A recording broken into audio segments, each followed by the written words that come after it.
Senior U.S. officials have expressed skepticism about introducing a new proposal for a hostage deal in the coming days. The U.S. is still coordinating with Qatar and Egypt on a draft, but President Joe Biden's senior advisors are debating whether it is worthwhile to table such a proposal as the gaps between Hamas and Israel continue to grow. The White House has been reassessing its approach to the negotiations aimed at securing the release of hostages and implementing a ceasefire in Gaza.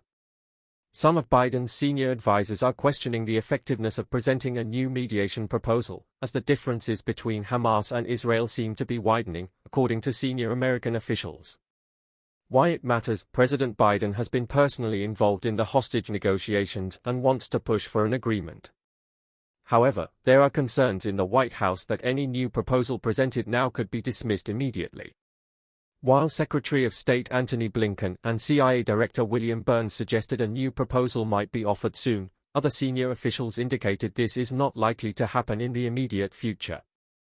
Behind the scenes, senior American officials said that over the past week, Biden's top advisors have held discussions and have become increasingly skeptical about reaching a deal soon.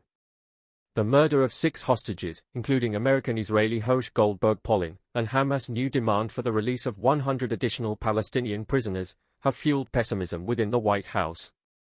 Prime Minister Benjamin Netanyahu's repeated demands that Israel continue to maintain military control along the Philadelphia corridor have led to frustration in Washington. This is a tough time. People in the White House are sad, upset, and frustrated. We're still working, but it doesn't seem like we'll present anything in the immediate term. We're in a complicated spot, a senior U.S. official said. Between the lines, the Biden administration faces a tough dilemma, as it believes Hamas leader Yahya Sinwar is uninterested in a deal, according to senior U.S. officials. Even if Sinwar were open to negotiations, Biden is reluctant to offer further concessions to Hamas after the murder of hostages and amid increasing demands. What's next? The Biden administration is still working closely with Qatar and Egypt on a more detailed proposal, but there has been no significant progress. Senior American officials say the focus has shifted toward finding ways for Egypt and Qatar to pressure Sinwar more effectively. Stay updated with the latest news.